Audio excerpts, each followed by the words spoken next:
Hi, I'm Nandini, the founder of Naksa.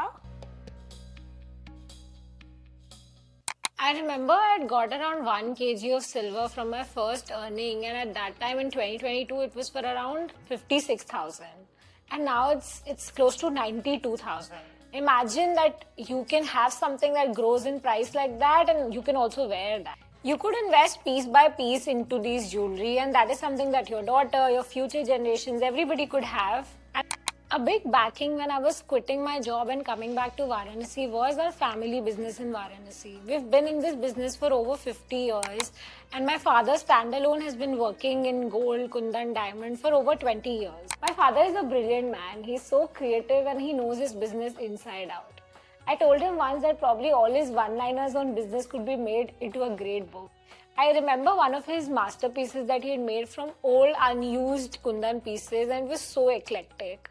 I guess I am very inspired by how he can fusion things, how he can redesign and renovate.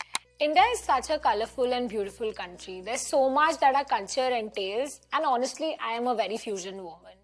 I won't deny that I'm influenced by modern values, but also I'm very traditional in terms of my choices. For example, Dadi and my choices in textiles really match. We both love bandhani, chicken curry and Kashmiri crafts. So for me, fusion will always be a very big part of Naksa.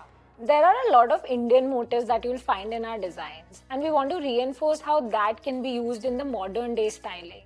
We're also planning a collection that's really close to home, and we can't wait for it. I am literally letting my heart out here with no offense to anyone, but there are a lot of people who come and say that probably the junky jewelry that you find on the streets is so similar to oxidized pure silver jewelry. But there's literally so much difference. Of course, there's an intrinsic value difference, but when you look at the craftsmanship clearly, the cuts, the oxidation, there's so much difference. Plus, these are handmade, not machine produced, not massy, so these are literally very unique. I've been taught by the women in my life, Dadi, Nani and Mamma, to be a substantial woman, to have solid values and lead with confidence.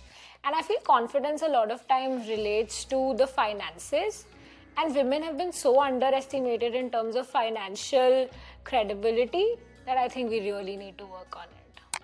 Although in olden times when a family used to suffer, a woman used to take out her jewelry. At Naksa, we believe that investment in your asset doesn't need to be just SIPs or stocks.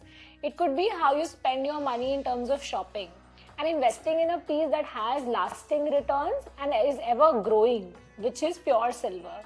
Now that I'm older and more aware, I realize what influence India has on the world. While growing up, probably the modern world seemed more fascinating, but I've realized that there's nothing like Indian craftsmanship. We have a two-tone collection in which the colors, the motifs, everything is very Indian.